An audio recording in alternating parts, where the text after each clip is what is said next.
ना कॉल करो ना मैसेज, बस ऐसे इग्नोर करो कि वो तड़प कर वापस आए। जब कोई इंसान तुम्हें हल्के में लेने लगता है, तुम्हारी वैल्यू समझना बंद कर देता है या तुम्हें इग्नोर करना शुरू कर देता है, तब सबसे बड़ी गलती होती है उसके पीछे भागना। बार बार कॉल, लगातार मैसेज, अपनी सफाई, अपनी फीलिंग्स का बोझ उसके सामने रखना। लेकिन सच्चाई उल्टी है। जितना तुम पीछा करते हो उतना तुम सस्ते लगते हो, जितना तुम रुकते हो उतना तुम वैल्यूएबल लगते हो। इसलिए पहला नियम, पूरी तरह रुक जाओ। ना कॉल, ना मैसेज, ना इनडायरेक्ट स्टोरी, ना अटेंशन के लिए कोई कोशिश। क्योंकि जो हमेशा दिखता है वो मिस नहीं होता, जो अचानक गायब होता है वही याद आता है। दूसरा नियम, clean silence not drama. Ignore का मतलब ईगो या एटीट्यूड नहीं, बल्कि कंट्रोल्ड साइलेंस है। कोई क्रिप्टिक स्टेटस नहीं, कोई जेलसी क्रिएट करने की कोशिश नहीं, बस अपने काम में जेन्युइनली बिजी हो जाओ। जब सामने वाले को तुम्हारी तरफ से कोई सिग्नल नहीं मिलता, तब उसका दिमाग खुद कहानियां बनाने लगता है। ये इतना शांत क्यों है? अब इसे फर्क नहीं पड़ता?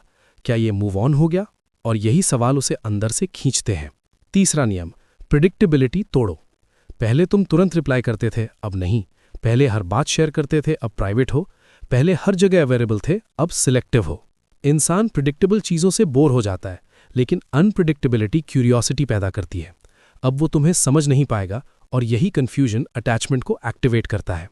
चौथा नियम, सेल्फ अपग्रेड ही असली गेम है। अगर तुम सिर्फ इग्नोर कर रहे हो पर अंदर से टूटे हुए हो, तो एनर्जी वही रहेगी। लेकिन जब तुम सच में खुद पर काम करते हो, फिटनेस, स्किल्स, मनी, माइंडसेट, तो तुम्हारा ऑरा बदलता है। तुम्हारी चाल, तुम्हारी बात, तुम्हारी प्रेजेंस सब अलग दिखता है। और जब वो तुम्हें इस नए वर्जन में देखती है, तो पहली बार एहसास होता है, मैंने किसी आम इंसान को नहीं, एक वैल्यू वाले इंसान को खो दिया। पांचवा नियम, नो इमोशनल कमबैक। अगर वो अचानक मैसेज करे, कॉल करे या इंटरेस्ट दिखाए, तो तुरंत मेल्ट मत हो जाना। काम रहो, शॉर्ट रिप्लाईज, क्लियर बाउंड्रीज। क्योंकि अगर तुम तुरंत पहले जैसे हो गए, तो वही पुराना पैटर्न वापस आ जाएगा। उसे फील होने दो कि अब तुम्हें पाना आसान नहीं है। छठा नियम, मेंटल डिटैचमेंट। ये सबसे मुश्किल है, पर सबसे पावरफुल भी। जब तुम अंदर से सच में छोड़ देते हो, एक्सपेक्टेशन, वैलिडेशन, वो क्या सोचता है, सब, तब तुम्हारी वाइब्रेशन बदलती है। और पैराडॉक्स यही है कि जब तुम्हें उसकी ज़रूरत नहीं रहती, तब उसे तुम्हारी ज़रूरत महसूस होने लगती है। और हाँ, ये समझ लो, हर कोई वापस आए ये ज़रूरी नहीं, लेकिन जो भी आएगा वो तुम्हारे नए स्टैंडर्ड्स देखकर ही आएगा। इसलिए गोल उसे वापस लाना नहीं, खुद को वापस पाना होना चाहिए।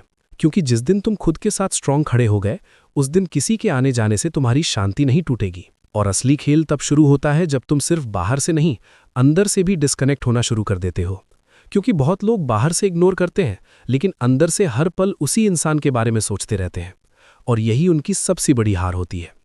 अगर तुम सच में चाहते हो कि सामने वाला तड़पे, तो तुम्हें उसकी दुनिया से ही नहीं, अपनी सोच से भी उसे हटाना होगा। शुरुआत में मुश्किल होगा, दिमाग बार बार पुरानी यादें चलाएगा, अचानक उसका नाम याद आएगा, दिल कहेगा कि बस एक बार मैसेज कर दे। लेकिन यहीं पर तुम्हें खुद को रोकना है, क्योंकि हर बार जब तुम खुद को कंट्रोल करते हो, तुम वीक से स्ट्रांग बनते हो। धीरे धीरे तुम नोटिस करोगे कि तुम्हारा फोकस शिफ्ट हो रहा है। अब तुम उसके लास्ट सीन नहीं देखते, उसकी प्रोफाइल चेक नहीं करते, उसकी हर एक्टिविटी तुम्हें अफेक्ट नहीं करती। और यही वो मोमेंट है जहां तुम इमोशनली फ्री होना शुरू करते हो। जब तुम फ्री होते हो, तभी तुम्हारी एनर्जी बदलती है। और जब एनर्जी बदलती है, तब सामने वाला ऑटोमैटिकली उसे फील करता है, इवन अगर तुम बात भी नहीं कर रहे हो। अब सोचो, पहले क्या था? तुम हमेशा अवेलेबल थे, हमेशा रेडी थे, हमेशा वही थे जो उसे चाहिए था। लेकिन अब क्या है? Silence, distance, mystery. और इंसान को मिस्ट्री सबसे ज़्यादा अट्रैक्ट करती है।